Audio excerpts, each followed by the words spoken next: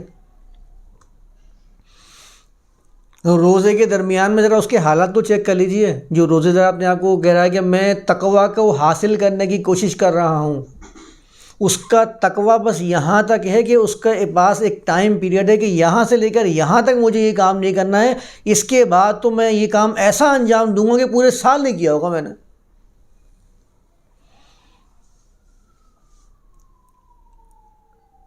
روزے کی جو صبح سے لے کر شام تک کے ٹائم ہوتے ہیں، آپ ذرا جو روزے رکھ رہے ہوتے ہیں ان کا ذرا حال ملاحظہ فرمائیے. آپ سب دیکھتے ہیں، مشاہدہ کرتے ہیں، ہم بھی اس دور سے گزرے ہیں، ہم نے بھی یہی کام کیے ہیں. کیا کیا جا رہا ہوتا ہے رمضان کے مہینے میں؟ رمضان کے مہینے میں خاص طور پر گرمی کے اگر روزے آ گئے ہیں، طویل روزے ہیں، پیاس کی شدت ہے، تو سب سے پہلے تو یہ کرتا ہے روزے دار کہ ہر اس شخص کو بڑا غصے اور غضب سے دیکھ رہا ہوتا ہے کہ جو یا تو کھانا کھا رہا ہوتا ہے یا کھانے کے اسٹال لگا کے معاشرے میں کھانا بیچ رہا ہوتا ہے. اس کی نظر میں رمضان کے دوران کھانا کھانا یہ اتنا زیادہ مذموم فعل ہوتا ہے، گویا کہ اس نے ایسا کر دیا کہ وہ خود نہیں کھا رہا تو پوری دنیا پر لازم ہے کہ وہ کھانا نہیں کھائے گی.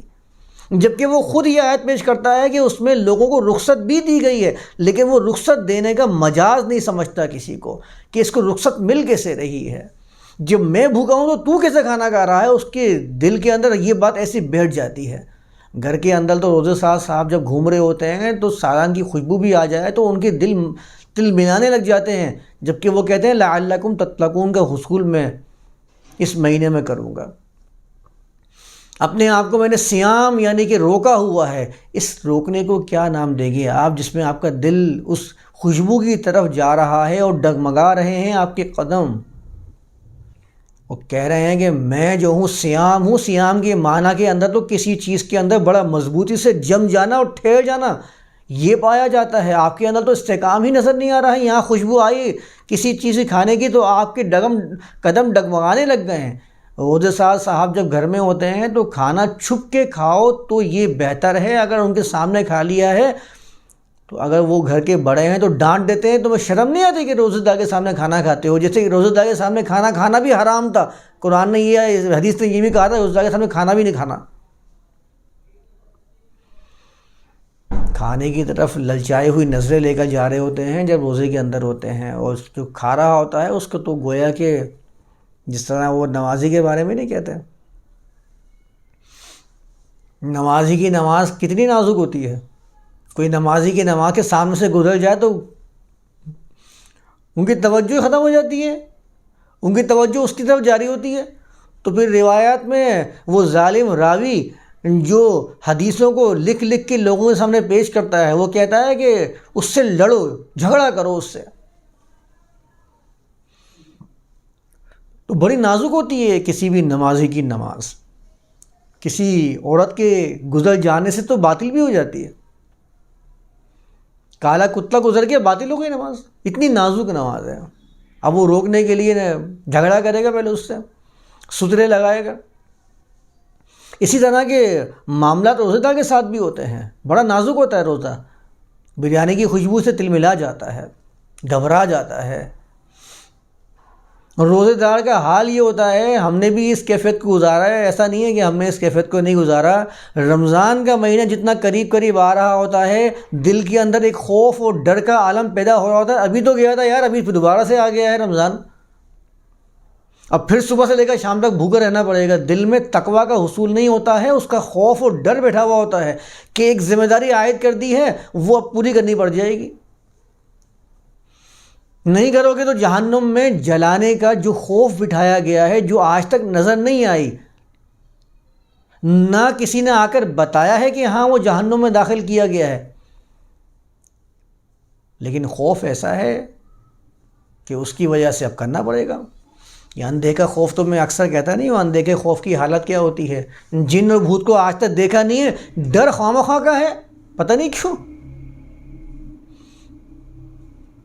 کسی دن کسی کو نظر آ جائے گا تو اپنے پہ ہنسے گا، یار اس سے ڈر رہا تھا میں، سرپرائز ہو جائے گا کہ یہ وہ چیز سے ڈرنے والی جس سے میں ڈر رہا تھا۔ بھائی ڈر کس بات کا ہے؟ کھا جائے گا، نظر تو آیا نہیں آج تک، ڈر لیکن لگا پڑا ہے۔ نہ دیکھنے پہ یہ حال ہے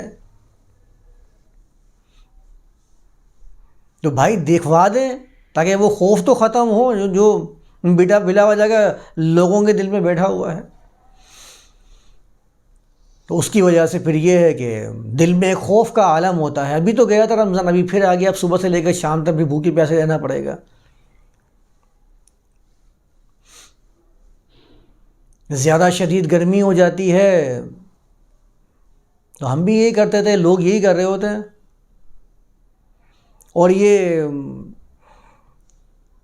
ایک طریقہ بھی سکھا دیا گیا ہے، زیادہ سے زیادہ نمازیں ادا کرو اور ہر نماز کے لیے وضو بھی نیا کرو۔ ہر نماز کے لیے وضو کرو گے تو کلی کرنی پڑے گی، تو کلی سے کچھ نہ کچھ آسرا تو ہو جائے گا، یہ بات تو طے ہے، یہ بات تو معلوم ہے۔ لعلکم تتقون کے حاصل کرنے والے لوگوں کا حال یہ ہوتا ہے کہ شدید گرمیوں کے اندر زیادہ سے زیادہ کلیاں کر رہے ہوتے ہیں وضو کے بہانے سے، تاکہ تھوڑی ٹھنڈک جسم کے اندر جاتی رہے۔ جب پانی آپ منہ میں لے کر جائیں گے تو ٹھنڈک تو جسم میں جائے گی، وہ پانی تھوک بن کے جب اندر جا رہا ہے تو کچھ نہ کچھ تو فائدہ پہنچا رہا ہے، جسم کی حرارت کو کم کر رہا ہے۔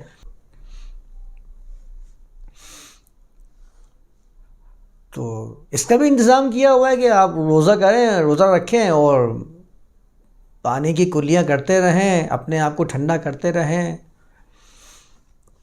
لعلکم تتقون بھی ہوتا رہے گا اور تھوڑا سا سکون بھی ملتا رہے گا۔ ہم سب اس کیفیت سے گزرے ہیں، ہمیں معلوم ہے، میں آپ کو کیا بتاؤں، آپ لوگ بھی اسی کیفیت سے گزرے ہیں، اور جو کرتے ہیں وہ معلوم ہے ان کو کس طرح پیاس کو وضو کی کلیوں سے بجھانا آتا ہے، ہمیں سب۔ ٹوٹکے بھی یوز کر رہے ہوتے ہیں مقرر کہ اس میں جیسے حلیمہ نے گلوکوز پی لیں یا دہی کھا لیں۔ ہاں، یعنی آپ لعلکم تتقون پہ ذرا یہ تو دیکھیں، ابھی اچھا ہوا بھائی نے یاد دلایا، میں تو مس کر رہا تھا اس پوائنٹ کو، کہ تقویٰ کا حصول ہے اللہ کے لیے۔ آپ کہہ رہے ہیں کہ یہ اللہ نے کہا کہ یہ روزہ میرے لیے ہے، وانا اجزی بی، میں اس کا بدلہ دوں گا۔ یہ روایت تو بڑی مشہور ہے، بھی رمضان جب آتے ہیں تو پھر دیکھیں جگہ جگہ اس روایت کی گونج ہوتی ہے۔ رمضان کے اندر جنت کے 8 دروازے کھول دیے جاتے ہیں اور جہنم کے دروازے بند کر دیے جاتے ہیں۔ تو بھائی مجھے یہ بتایا جائے کہ رمضان کے علاوہ جو پورا سال گزرا ہے، کیا اس میں جنت کے دروازے بند تھے؟ جنت میں لوگ نہیں جا رہے تھے؟ آپ تو کہتے جنت میں لوگ جاتے ہیں، پورے سال جاتے ہیں۔ کیا اس ٹائم پہ جہنم کے دروازے کھولے جاتے ہیں تو کیا پورے سال میں جہنم کے دروازے بند تھے؟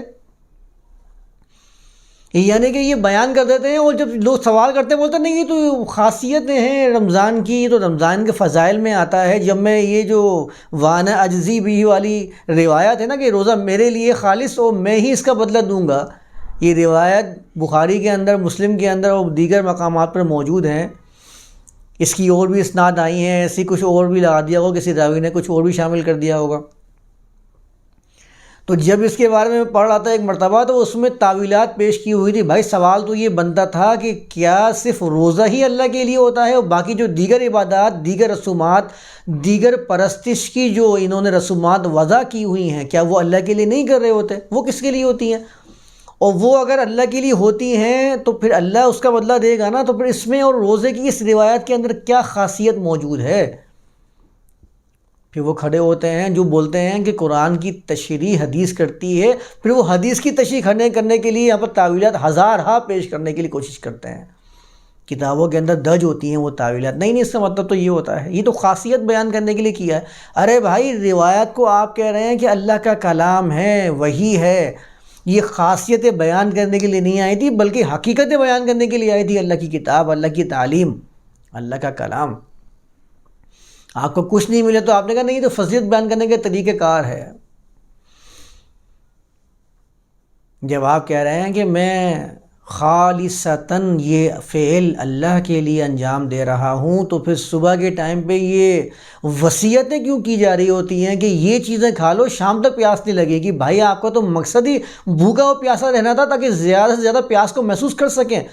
جو آپ کو یہ ترغیب دلا رہے ہوتے ہیں اور معاشرے سے اس کو جوڑنے کی کوشش کرتے ہیں، ایک ربط بناتے ہیں کہ معاشرے کے لوگوں میں جو بھوک اور پیاس سے لوگ مر رہے ہیں ان کا آپ کے دل کے اندر ایک احساس پیدا ہوگا روزہ رکھنے کی وجہ سے۔ تو آپ مجھے بتائیے پھر یہ احساس آپ ختم کرنے کے لیے اتنی تگ و دو کیوں کر رہے ہیں کہ گلوکوز پی لینا صبح کے ٹائم پہ سحری میں، یا فلاں وہ کیا ہوتی ہیں پھینیاں کھا لینا، یہ پانی زیادہ سے زیادہ پی لینا۔ آپ کو یاد ہے نا آپ کو جب روزہ رکھتے تھے آپ، ارے بھائی جلدی جلدی پانی پی لو روزے کے، وہ کہیں سائرن نہ ہو جائے۔ پانی کتنا پی لیا کرتے تھے؟ تو یہ کوششیں کیوں؟ آپ تو کہتے ہیں کہ یہ اللہ کے لیے کر رہا ہوں، اللہ اس کا بدلہ دے گا، خالصتاً اللہ اس کا بدلہ دے گا۔ میں تو ابھی اس مہینے میں چل رہا ہوں کہ جس مہینے کے اندر اگر کوئی مر جاتا ہے تو کہہ دیتے ہیں یہ مر گیا نا ابھی ڈائریکٹ جنت میں جائے گا، اس لیے کہ 8 دروازے کھول دیے گئے ہیں، ڈائریکٹ جنت میں جائے گا۔ اور جہنم کے دروازے بند ہوئے تو پھر جو آپ جس کو کافر قرار دے رہے ہیں وہ جہنم میں نہیں جائے گا، دروازے تو بند ہیں۔ اب وہ ویٹنگ پہ ہے، کیوں بنی ہوئی ہے، جہنم کے دروازے پہ کیوں لگی ہوئی ہے، انتظار ہو رہا ہے کہ بھئی مہینہ ختم ہو تو پھر جا کے ہمارا اس کے اندر داخلہ ممکن ہو سکے۔ بہت نیک آدمی تھے جن کا انتقال رمضان کے مہینے میں ہوا ہے، بڑی برکتوں والا بچہ ہے آپ کا، رمضان کے مہینے میں اس کی پیدائش ہوئی ہے۔ اچھا اتفاق سے میری پیدائش بھی رمضان کے مہینے میں ہے، 6 رمضان کو۔ جب ہمارے گھر والے بتاتے تھے نا بھائی تمہاری پیدائش جو ہے نا وہ رمضان کے مہینے میں ہوئی تھی، تو عجیب ہی فخر محسوس ہوتا تھا دل کے اندر، یار رمضان میں پیدا ہوا ہوں، کچھ تو برکت والی بات ہے، کچھ تو لے کے آؤں گا خاص، کچھ تو الگ کر کے دکھاؤں گا معاشرے کے اندر، دنیا میں۔ خواہ کے فخر، خواہ کے ایک کیا کہتے ہیں اس کو، خوش فہمیاں، خوش ہو رہے ہیں اپنی اپنے اندر۔ رمضان میں پیدا ہوا تھا نا، اب تو بڑا کام کیا ہے میں نے، برکتوں والا بچہ ہوں میں۔ تو یہ ہمارے جو روزے دار حضرات ہیں جن کو تقویٰ کے دروس دیے جا رہے ہوتے ہیں، پورے مہینے سمجھایا جا رہا ہوتا ہے، بیچارے ان کا حال یہ ہوتا ہے کہ صبح کے ٹائم پہ گلوکوز پی لو، فلاں چیز پی لو تاکہ تمہیں رات تک پیاس نہ لگے، ایسی چیز کھاؤ جس سے پیٹ بھاری رہے، بھوک کا احساس زیادہ نہ ہو۔ تو پھر کس لیے آپ نے اس فعل کو انجام دیا ہے؟ اللہ کو تو آپ کے منہ کی بو، روزہ دار کے منہ کی بو بڑی پسند ہے، مشک کی خوشبو سے زیادہ اللہ کو آپ کے منہ کی بو پسند ہے۔ وہ ترغیب دے رہے ہوتے ہیں کہ روزے میں زیادہ سے زیادہ مسواک کیا کرو۔ تو مسواک کرنے کا مقصد ہی کیا ہے؟ جب بو پسند ہے تو مسواک تو آپ کی بو کو دور کرنے کے لیے استعمال کرتے ہیں آپ، تو مسواک کرنے کی ترغیب کیوں دی جا رہی ہے؟ انسانوں کو پسند ہے، اللہ کو انسانوں کو بری لگتی ہے نا، اس لیے کہہ رہا ہے۔ ہاں اچھا اس لیے کہتے ہیں انسانوں کو بری لگتی ہے۔ آپ کو انسانوں سے تعلق کیا ہے اس ٹائم پہ؟ آپ کو اس ٹائم تقرب الہی کے معراج پر پہنچنے والے ہیں۔ آپ کب سے انسانوں کے لیے کام کرنے لگ گئے؟ عبادت میں انسانوں کے لیے کام کہاں سے شامل ہو گیا؟ انسانوں کو اگر آپ کی نماز پینٹ شرٹ میں اور بغیر ٹوپی کے اور بغیر داڑھی کے پسند آئے گی تو آپ یہ کام انجام دے دیں گے انسانوں کو خوش کرنے کے لیے؟ پھر روزے کے اندر یہ کام کیوں؟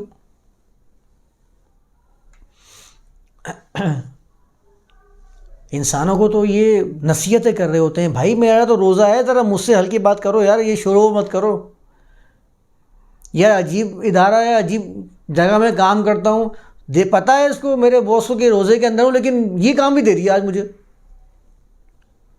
کم سے کم روزے کا خیال تو رکھا کریں، آج روزے کے اندر ہے تو تھوڑا کام کم کروا لیں۔ کیوں؟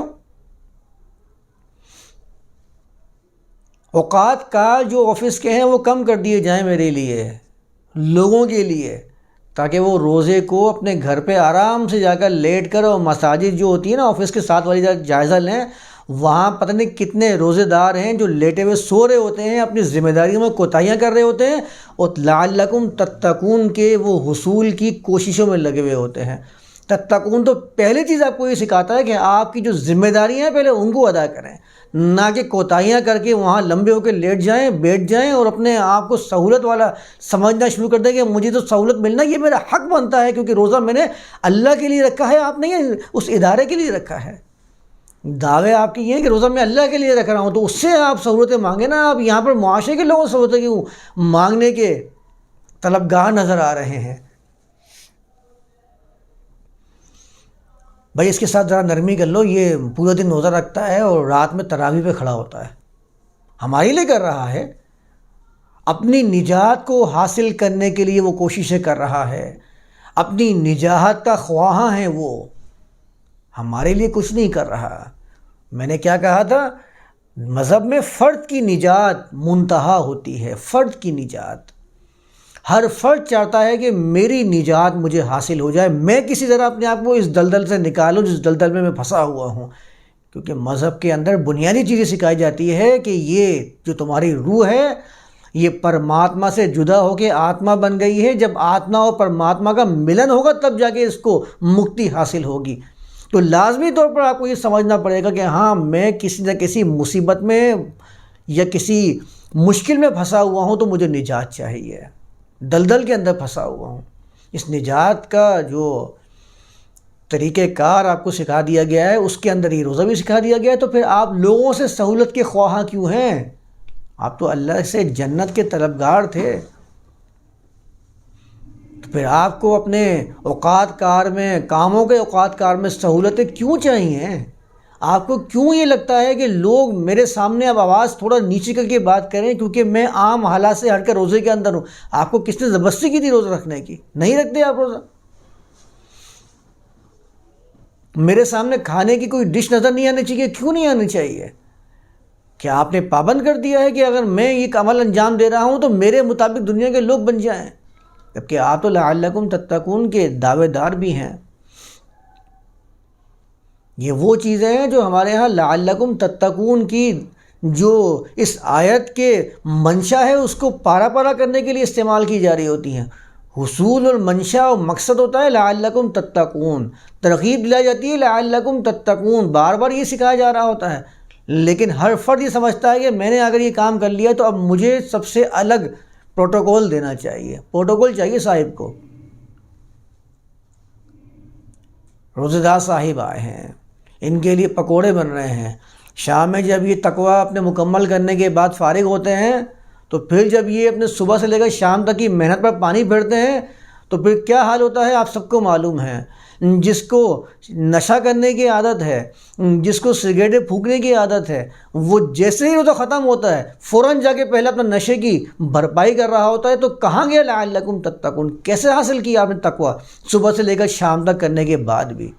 یہاں تو آپ لوگوں کو سکھا رہے ہوتے ہیں کہ اگر آپ اپنے جسم کو کم کرنے کے لیے، اپنے جو فیٹ بیلی ہے اس کو مکمل کرنے کے لیے کوشش کر رہے ہیں تو آپ کو ڈائٹ بھی پہلے سکنی پڑتی ہے۔ وہاں پتہ نہیں کون سا تقوی سکھایا جا رہا ہے جس میں بتایا جا رہا ہے کہ تقوی بھی حاصل ہو جائے گا لیکن تم یہ سارے کام انجام دے دو، اس کے بعد کر لینا سارے کام۔ روزے کے بعد جو اس نے بیڑا غرق کیا ہے اپنے معدے کا، تو معدہ جانتا ہے، وہ بندہ جانتا ہے کہ کیا حال کیا ہے اس نے۔ تو وہ فاقہ اور وہ پیاس کا جو درس آپ دے رہے تھے کہ معاشرے کے اس طبقے کا احساس ہو جائے گا جو فاقہ کشی سے اپنی زندگی گزار رہا ہے، تو کیا وہ رات میں لبریز ہو کر کھاتا ہے، اپنے پیٹ کو لبریز کر لیتا ہے کھانے سے، اتنا بھر لیتا ہے کہ اس سے اٹھنا مشکل ہو جاتا ہے۔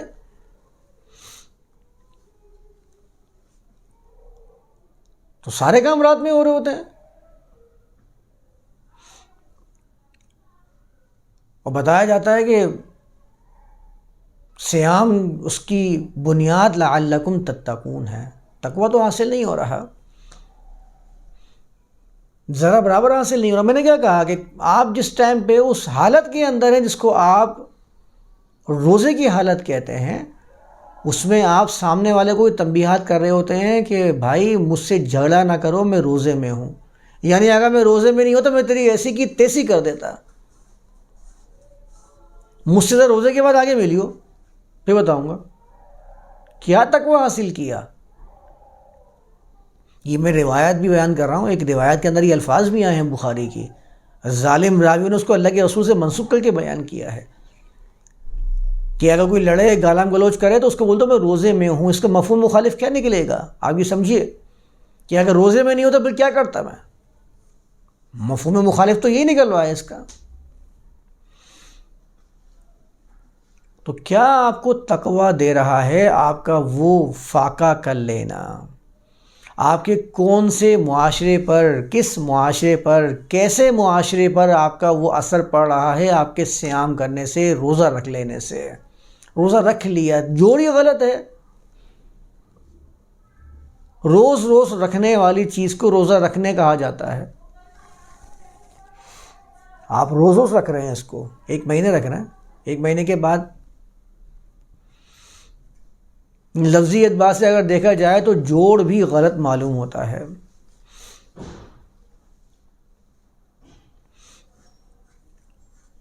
یہاں مہینہ گزرتا ہے، میں نے تو کہا نا مہینہ تو بہت دور کی بات ہے، وہ دن گزرنے کے بعد جو حال مچایا ہوا ہوتا ہے پھر وہ کیا کہا جائے اس کے اوپر.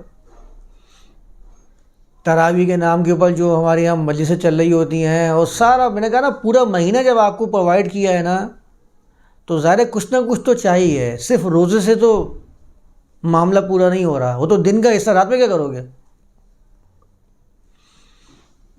دن میں چلو روزہ رکھ لیا تو شام میں تو کوئی پیکیج دینا چاہیے. اس شام کے پیکیج کے اندر پھر وہ تراویح آ جاتی ہے، اور تراویح کے ساتھ رات میں رت جگہ کی محفلیں چل رہی ہوتی ہیں.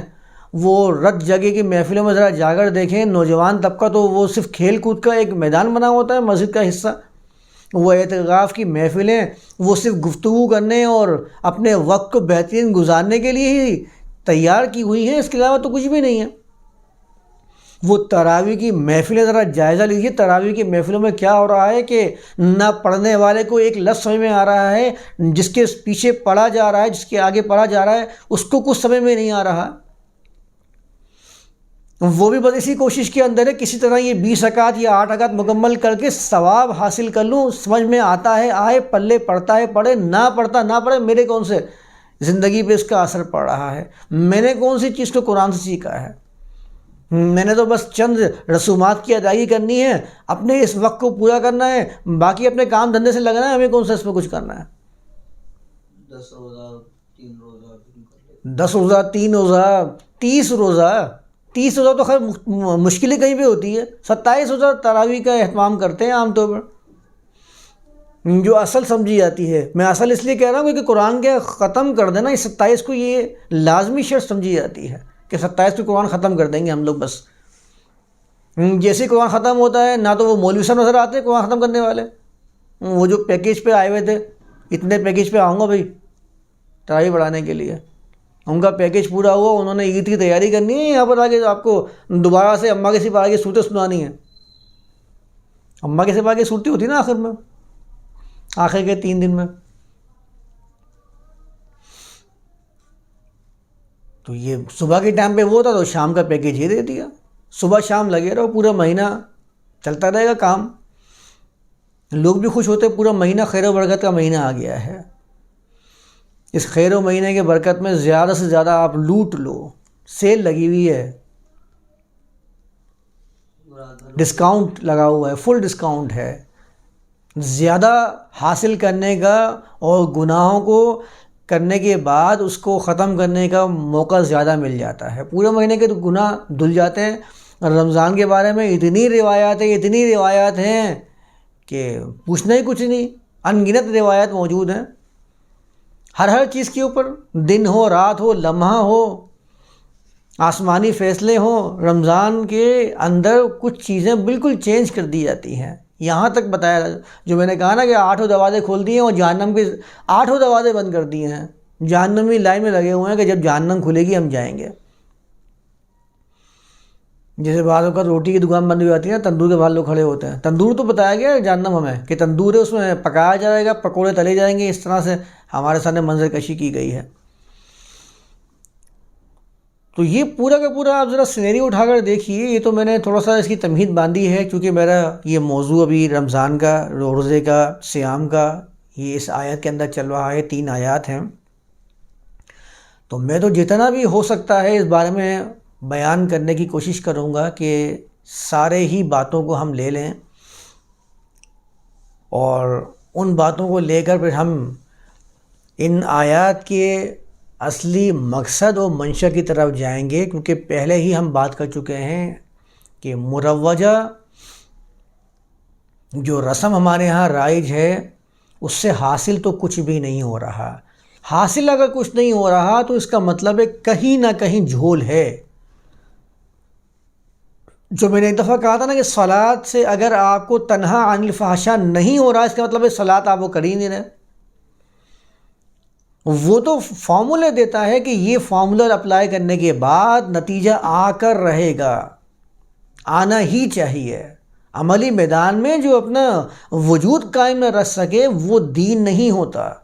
وہ مذہب کے فلسفے ہوتے ہیں، وہ مذہب کی کچھ ثواب اور گناہ کے وہ چکرویو ہوتے ہیں جس میں وہ لوگوں کو الجھا دیتے ہیں. وہ مذہب کے اطمینان قلب کے فارمولے ہوتے ہیں جس سے لوگ اطمینان حاصل کرتے ہیں، خود بخود دل میں سوچتے ہیں اطمینان مل گیا مجھے آج یہ کام کرنے کے بعد. تو ان باتوں کو سب سے پہلے ذہن نشین رکھیے کہ یہ جو ہمارے ہاں رمضان اور صیام کا ایک گہرا تعلق بتایا جاتا ہے، پھر رمضان اور قرآن کا گہرا تعلق بتاتے ہوئے شاموں کو رمضان میں قرآن کی آوازوں سے مزین کیا جا رہا ہوتا ہے. بتایا جاتا ہے کہ یہ رمضان قرآن کا مہینہ ہے. تو آپ نے قرآن کو کیا سیکھا؟ اس قرآن کے مہینے میں آپ نے قرآن کو کیا سیکھ لیا؟ یا جو بھی آیت آنے والی ہیں میں تفصیل سے بات کروں گا اس کے اوپر کہ رمضان کے مہینے میں شہر رمضان الذی انزل فیہ القرآن کی آیت بھی ہے نا یہاں پر کہ رمضان کا مہینہ وہ ہے جس میں قرآن کو نازل کیا گیا. مجھے ایک بندہ بتا دیں جس کا یہ سوچ ہو، نظریہ ہو، فکر ہو، جو یہ مانتا ہو حتمی طور پر کہ ہاں رمضان کے مہینے میں ہی قرآن نازل ہوا تھا. پورے قرآن کی بات کر رہا ہوں. یہاں پر قرآن القرآن کا لفظ آیا ہے. یہاں پر یہ نہیں ہے کہ قرآن کا نزول شروع ہوا تھا، ابتدائی القرآن نہیں لکھا ہوا. مجھے ایک شخص بتا دیں جو اس بات کو مانتا ہو کہ قرآن رمضان کے مہینے میں نازل ہوا تھا. اور رمضان کے مہینے میں کیا وہاں تو لکھا ہوا انا انزلناہ فی لیلۃ القدر. جب یہ لیلۃ القدر سے منسوب کرتے ہیں اور کہتے ہیں کہ یہ تو طاق آتے ہیں اور یہ ایک رات ہے خالی جو رمضان کے مہینے میں آتی ہے. بتائیں مجھے کس کا نظریہ ہے کہ قرآن ایک رات میں نازل ہوا تھا؟ ایک شخص کا نظریہ بتا دیں. مانتے بھی نہیں ہیں اور اس آیت کے اوپر ایمان کے دعوے دار بھی بن رہے ہوتے ہیں کہ ہر رمضان میں قرآن نازل ہوا تھا. اب وہ تعویلات پیش کرنے والے تعویلات پیش کر رہے ہوتے ہیں. مشکل ہو گیا نا معاملہ کہ رمضان میں کیسے نازل ہو گیا بھائی؟ ایک ہی مہینے کے اندر یا ایک ہی رات لیلۃ القدر کے اندر. تو مشکل تو ان کو بھی پڑی تھی. انہوں نے کہا کہ رمضان کے مہینے میں ابتدا ہوئی تھی. دکھائیں مجھے کہاں لکھا ہے اس میں کہ رمضان کے مہینے میں ابتدا کی گئی تھی. کہتے ہیں ابتدا جو ہے رمضان کے مہینے میں ہوئی تھی، پھر وہ 23 سال میں نازل ہوا ہے. اس میں لکھا ہوا انزل فیہ القرآن، جس میں قرآن نازل کیا گیا. نہیں ثابت کر سکتے اس آیت سے قرآن کا صرف ابتدائی معاملہ، ابتدائی نزول ثابت نہیں ہو سکتا اس آیت سے. مجھے بتائیں کہ جب آپ کہتے ہیں کہ غار حرا کے اندر جب پہلی وحی آئی تھی، آپ یہ ثابت کرتے ہیں رمضان کا مہینہ تھا. کسی ایک روایت میں یہ نہیں لکھا کہ جب وہ واقعہ پیش آیا تھا غار حرا کے اندر، جبریل امین آئے تھے اللہ کے رسول کے پاس اور اقرا باسم ربک الذی خلق پڑھنے کا کہا تھا، وہ رمضان کا مہینہ تھا. بتائیں مجھے کون سی آیت کے اندر لکھا ہوا ہے، کون سی روایت کے اندر لکھا ہوا ہے؟ آپ کا تو ماننا یہ ہے کہ رمضان کی فیوز و برکات یہ رمضان کے مہینے میں ہمیں حاصل ہوئی ہیں. یہ بھی تو ایک بات بتائی جاتی ہے نا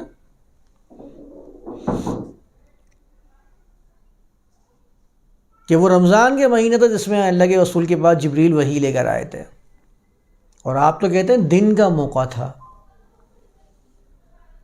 آپ تو یہ کہتے ہیں کہ دن کے موقع میں، کیونکہ غار کے اندر تو اندھیرے ہوتے ہیں. اور آپ تو لیلۃ القدر ثابت کرتے ہیں کہ لیلۃ القدر ایک ہی رات کے اندر پورا قرآن نازل ہو گیا. تو اللہ کے رسول کے پاس انا انزل وہ اقرا بسم ربک الذی خلق لے کر آئے تھے. یہ پورا قرآن انہوں نے ایک ہی رات میں اللہ کے رسول کے سامنے پیش کر دیا تھا. پھر یہ بتاتے ہیں کہ نہیں، ایک رات میں تو آسمان دنیا پہ نازل ہوا ہے. وہ تفسیر ابن عباس لے کر آتے ہیں، کہتے ہیں پہلے آسمان پہ نازل ہوا تھا، پھر وہاں سے وقتاً فوقتاً نازل ہوتا رہا. وہ عرصہ 23 سال کا ہے اور وہ عرصہ لیلۃ القدر کا ہے. وہاں بھی لکھا ہوا یہ نہیں ہے. اگر آپ اس روایت کو بھی کہتے ہیں، وہاں یہ نہیں لکھا ہوا کہ لیلۃ القدر کا وہ موقع تھا جس میں وہ قرآن پہلے آسمان میں نازل ہوا تھا. کہیں بھی آگے بات نہیں ٹھہر پائے گی. تو ساری روایات اور وہ باتیں تو میں الگ کی کروں گا، جس پہ ہم پہلے بھی بات کرتے رہتے ہیں کہ ان روایات کے مجموعے کی حیثیت کیا ہے. کچھ بھی نہیں ہے. تو یہ ہے رمضان، یہ ہے ہمارے روزے دار، ان کی حالت یہ ہے. ہمارے تقوی حاصل کرنے والے جو افراد ہیں ان سے یہ برداشت نہیں ہو پاتا کہ رمضان میں ان کے سامنے کوئی کھا پی لے. ایسے ایسے لوگوں کو میں جانتا ہوں کہ جو سب و شتم پہ آ جاتے ہیں، غیظ و غضب کا شکار ہو جاتے ہیں اگر کسی کو دیکھتے ہیں کہ ہائے تم نے روزہ نہیں رکھا. مختلف رسومات ایجاد کی ہوئی ہیں. روزہ خور کے نام سے اس کے ہنسی اڑائی جاتی ہے. وہ بیچارہ چھپ کے پانی پی رہا ہوتا ہے، بولا یار بھائی اگر میں نے شاید پانی پی لیا تو یہ تو میرے چیر پھاڑ دیں گے. عجیب سی نظروں دینا شروع کر دیتے ہیں سامنے والے کو. وہ اپنے آپ کو گلٹی فیل کرنا شروع کر، شاید میں کوئی بہت غلط کام کر دیا ہے اگر کسی رمضان کے مہینے میں روزے دار کے سامنے میں نے کھا پی لیا ہے. او بھائی، اگر آپ روزے کی بارے میں بات کر رہے ہیں کہ روزے دار کے سامنے کھانا نہیں چاہیے، تو آپ مجھے بتائیں، آپ تو کہتے ہیں روزے دار تو بہت سارے پورے سال کے اندر روزے رکھتے ہیں، رمضان کے فوراً مہینے کے بعد شوال کے 6 روزوں کی ترغیب دلاتے ہیں آپ، تو اس زمانے میں کتنے لوگ روزہ رکھتے ہوں گے آپ کی ترغیب کے مطابق ثواب کے حصول میں، جس میں آپ 1 سال کی جو ہے وہ نویس سناتے ہیں، پورے 1 سال کے روزوں کا ثواب ملنے کی. کمال بھی تو یہ کیا ہوا ہے. رمضان کے روزوں کو فرض قرار دیتے ہیں، اس سے 1 مہینے کا ثواب ملتا ہے. ہر روزے کا 1 دن کا ثواب ہوگا. لیکن شوال کے اگر 6 دن کے آپ نے روزے رکھ لیے، اس کے پورا سال کا ثواب ہوگا. ایسے ترغیب لائی جاتی ہے. تو شوال کے روزے رکھنے والوں کے سامنے بھی یہی حال کیا جانا چاہیے. دکانیں ساری بند کر دیں کھانے پینے کی، لوگ کھانا پینا چھوڑ دیں، کیونکہ کیا پتہ کس موقع پر کس کا روزہ ہو. اگر روزے دار کے سامنے کھانا یا پانی پی لینا اتنا ہی معیوب کام ہے، پھر تو پورے سال میں لوگوں کو کھانا پینا چھوڑ دینا چاہیے. پتہ نہیں کون کس وقت میں روزے میں ہو. اپنے ہی پیرائے ہیں، اپنے ہی پیمانے ہیں. بس یہ ہے کہ میں تھوڑا سا فخر و تکبر دکھا لوں. یہ بھی خود ساختہ ایک تکبر و فخر ہوتا ہے کہ میں روزے سے ہوں، میں روزے دار ہوں. ساتھ میں الحمدللہ کا تھوڑا سا ٹچ بھی دے دیتے ہیں، اللہ کا بھی ساتھ ہو جائے، تاکہ کہیں ایسا نہ ہو کہ تکبر کی وجہ سے میں پکڑا جاؤں. الحمدللہ کا نام الحمدللہ آ جائے گا ساتھ میں تو ٹھیک ہے، تھوڑا سا مذہبی ٹچ رہے گا اور تھوڑا میں تکبر بھی وہ جو نا وہ برابر ہوتا رہے گا، اعتدال پہ آ جائے گا. نہیں، تکبر نہیں ہے. الحمدللہ کہا تھا، ہاں الحمدللہ کہا تھا اس نے. الحمدللہ نہیں کہا تو پکڑ لینا تکبر کے اوپر. اگر الحمدللہ کا اس نے جو ہے وہ ٹچ دیا ہے تو پھر ٹھیک ہے، برابر ہو جائے گا معاملہ. اب اس کے لیے تھوڑی سہولت ہو جاتی ہے، جیسے میں نے انشاءاللہ کے بارے میں کہا تھا نا اس ٹائم پہ.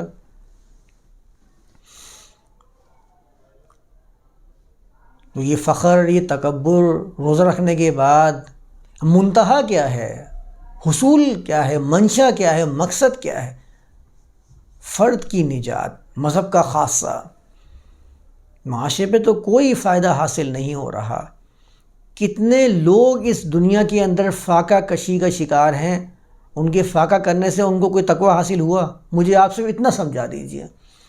اگر کھانا پینا چھوڑ دینا اس سے تقوی حاصل ہوتا ہے، اگر جنسی خواہشات کو ترک کر دینا. دیکھیں، خواہشات، اگر یہ کہتے ہیں کہ خواہشات سے دور رہنا روزے کا نام ہے، تو یہ بہت بڑی غلطی ہے جو لوگوں کے دن میں یا ان کے ذہن میں پھیلائی جا رہی ہے.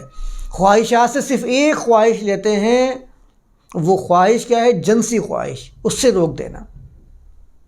جنہوں نے تجرد کی زندگی گزاری ہے، فادرز ہو گئے، ننز ہو گئیں، یا ہندوازم کے اندر جو بال برہمچاری ہوتے ہیں، ان کو کتنا تقوی حاصل ہوا ہے اپنے آپ کو دور رکھ کر عورتوں سے اور جنسی خواہشات سے؟ بتائیے مجھے. اگر یہ تقوی حاصل کرنے کا ذریعہ یہی تھا تو پھر تو بہترین تقوی کے درجے پر فائز ہیں وہ لوگ، کیونکہ وہ تو جا ہی نہیں رہے اس چیز کی طرف. انہوں نے اپنے آپ کو مار رکھا ہے، اس چیز سے بہت دور کر رکھا ہے. ان کے یہاں تو قانون کی بڑی دھجیاں اڑ جاتی ہیں اگر کوئی شخص شادی کر لے، نکاح کی طرف چلا جائے. جو دنیا میں فاقہ کر رہے ہیں، جن کو کھانا نہیں مل رہا، ان سے بڑا متقی کون ہے جن کو کھانا مل ہی نہیں رہا؟ آپ تو کم سے کم شام میں پکوڑے اور چاٹ اور دہی بڑے سے پیٹ اپنا بھر لیتے ہیں. جن کو کھانا ہی میسر نہیں ہو رہا، ان سے بڑا متقی کون ہے پھر؟ لعلکم تتقون کے سب سے بڑے حقدار تو پھر وہ ہو گئے جن کو کھانا ہی نہیں مل رہا. صحراؤں میں رہنے والے جن کو پانی میسر نہیں ہوتا تھا تو وہ تو متقی ویسے ہی تھے، پھر ان کو تقوی لعلکم تتقون کے درس دینے کی ضرورت کیا تھی؟ تو فاقہ کرنے سے کس کو تقوی حاصل ہو رہا ہے؟ اور اگر یہ تقوی آپ کو حاصل ہو رہا ہے تو دوسرے کا آپ قید کیسے لگائیں گے، بندش کیسے لگائیں گے؟ نہیں، اس کو حاصل نہیں ہو رہا. یعنی کہ اگر ہندوازم کے اندر جو عورتیں کڑوا چوکتا ورت رکھتی ہیں اور کھانے پینے سے رک جاتی ہیں، ان کو تقوی حاصل ہو رہا ہے؟ چلیں ایک دن کا تقوی حاصل ہو جائے. آپ کو پورے مہینے کا حاصل ہوا، اس کو ایک دن کا حاصل ہو جائے؟ نہیں، اس کو حاصل نہیں ہوگا. طریقہ کار تو بالکل سیم ہے نا. کھانے پینے سے رک جانا ہی تقوی کا نام ہے. اگر تو تقوی ان کو حاصل ہو جانا چاہیے. جو بھی کھانے پینے سے رک رہا ہے، جو ڈائٹ کر رہا ہے، ڈائٹ پلان بھی تو ہوتے ہیں، تقوی حاصل ہو رہا ہے اس کو. لعلکم تتقون، تو تقوی تو ان کو بھی حاصل نہیں ہو رہا جو تقوی کے غلط فہمی کا شکار ہیں. ان کو تو میں نے آپ کے سامنے حال بیان کر دیا نا. شام ہوتی ہے، وہ جو کھانے پہ ٹوٹتے ہیں، وہ افطار پارٹیوں کے نام سے جو دعوتیں پھوڑتے ہیں، وہ تو پوچھے ہی نا. میرے خیال سے ایک مہینے کے اندر اتنا کھا لیتے ہوں گے، پورے سال اتنا نہیں کھاتے ہوں گے. رمضان کے اندر کہتے ہیں رمضان میں برکتیں ہو رہی ہیں، کھانا اس لیے مل رہا ہے. یہ ان لوگوں کے لیے برکتیں ہیں جن کو حاصل نہیں ہوتا پورے سال میں، جو آپ کے چندوں پہ اور آپ کی بخششوں پہ پل رہے ہوتے ہیں نا، ان کے لیے تو موجے ہی موجے ہو جاتی ہیں. تراویح کے 10 دن میں، اعتکاف کے 10 دن میں جو دیگیں آ رہی ہوتی ہیں نا کھانے پینے کی، اس لیے برکتوں کا مہینہ ہوتا ہے. اس بات کو آپ ذہن نشین رکھیں. دوسرے کی جیب خالی کروا دو گے آپ تو برکتیں آئیں گی. اس کو آپ نے اتنی فضیلت سنا دی، بھائی تو یہاں ایک عمل کرے گا تو کو 10 نیکیاں ملیں گی. نہیں 10 نہیں 700 نیکیاں ملیں گی. اس کی جیبیں خالی کروا رہے ہیں، وہ بولے برکتیں آ رہی ہیں، تو برکتیں تو وہ لے کے آ رہا ہے آپ کی زندگی کے اندر. اگر آپ اس کو یہ چیزیں نہیں سناتے اور کبھی برکتیں نہیں آتی ہیں آپ کے سامنے. یہ رمضان کی خیر و برکت جو آپ کہہ رہے ہیں، رمضان کی برکتیں نہیں ہیں، بلکہ آپ نے اس کو ترغیبیں دلائی ہیں، اس کو ثواب کے لالچ دیے ہیں، اس کی برکتیں حاصل ہو رہی ہیں آپ کو. جو آپ نے اس کے ذہن میں بھر دیا ہے کہ رمضان کے اندر ہی زکوٰۃ دینا ہے. ایسا تو رمضان کے اندر زکوٰۃ کو خاصہ ہے جو رمضان میں دی جانی چاہیے. اور اس پہ بھی بس نہیں ہوتی ہے، رمضان ختم ہونے کے بعد پھر پیسے زکوٰۃ الفطر کے نام سے. اور سب کو روایات کے ذریعے لوگوں میں رائج کیا ہوا ہے. بہرحال تو یہ ہمارا حال ہے جس کو ہم ان 3 آیات کی طرف منسوب کر رہے ہوتے ہیں. راتوں میں جاگ کے پھر وہ دن بھر سوتے ہیں. ہاں، اور دن بھر نہ سوئیں تو موڈ خراب ہو رہے ہیں، بہت سڑکوں پہ حادثے ہوتے ہیں. ہاں، پوری رات جاگتے ہیں تو لگتا ہے کہ دوسروں پہ احسان کیا ہے. پوری رات جاگ کے آئے یار، پوری رات جاگ رہے ہیں، وہ گھر والے سونے نہیں دے رہے. صبح آفس میں بیٹھے ہوئے نیندیں آ رہی ہیں، اونگیں آ رہی ہیں. بھائی کیوں؟ سحری میں اٹھا تھا. بھائی سحری میں اٹھے تھے کہ نہیں اٹھتے آپ؟ سحری میں آپ ٹائم پہ اٹھتے، اب تو نہیں کھاتے، آپ تو کھانا ہے اور پینے سے رکنا ہے نا. نہیں، پیٹ بھی بھرنا ہے مجھے صبح کے ٹائم میں. بھائی نہیں اٹھو صبح کے ٹائم پہ. تمہیں کس نے زبردستی کی ہے سمجھ اٹھنا؟ نہیں، سحری میں اٹھوں گا اور جا کے آفس میں سوؤں گا. آپ دیکھیں 30 دن میں خاص طور پر وہ ممالک جو مذہبی اور اسلامی کہلائے جاتے ہیں نا، پورے کام کا پہیہ بیٹھا ہوا ہوتا ہے. نہ صحیح طرح کام ہو رہا ہے، ہاف ڈے ہو رہے ہیں، کوئی نہیں آ رہا. 10 دن اعتکاف کی چھٹیاں مل رہی ہیں، کام رکا پڑا. اعتکاف کی چھٹی نہیں دی انہوں نے مجھے. بہت ظالم ہے. تو تو یہ ساری چیزیں ذہن میں رکھیں کہ لعلکم تتقون کا جو حصول ہے وہ کتب علیکم الصیام کے ساتھ مشروط کیا گیا ہے. اگر یہ حاصل نہیں ہو رہا تو آپ غلط طریقہ اپنا رہے ہیں اور کیے جا رہے ہیں. یعنی کہ میں اس کو ایک نادانی ہی کہوں گا کہ اگر آپ کسی کام کو انجام دینے کے لیے کوشش میں لگے ہوئے ہیں، اور ایسی کوشش جس میں اپنی بھوک پیاس بھی لگا رکھی ہے، آپ نے اپنی جان و مال کو آپ نے لگایا ہوا ہے، لیکن وہ چیز آپ کو حاصل نہیں ہو رہی ہے، اور پھر بھی آپ اس کام کو لگے رہیں گے کرنے میں، طریقہ کار چینج نہیں کریں گے، اصل کو نہیں سمجھیں گے، تو آپ مجھے بتائیے کہ یہ نادانی نہیں ہوگی تو کیا ہے؟ اس کو کیا نام دیا جائے؟ نماز ادا کر رہا ہوں، پتہ نہیں قبول ہوگی، تو بھائی کیوں کر رہے ہو؟ اگر نماز ادا کرنے کا آپ کو معلوم نہیں ہے، پہلے آپ کو یہ معلوم ہونا چاہیے کہ یہ ہے وہ چیز جس کو میں کروں گا تو یہ ایک تو قبول کے درجے پہ فائز ہوگی، اور ساتھ میں مجھے یہ چیز حاصل ہوگی. نہ حاصل ہو رہا ہے، نہ قبولیت کا کچھ پتہ چل رہا ہے، لیکن میں انجام دے رہا ہوں کیونکہ مجھے بتا دیا کہ اگر میں نے انجام نہیں دیا تو میرا انجام برا ہوگا.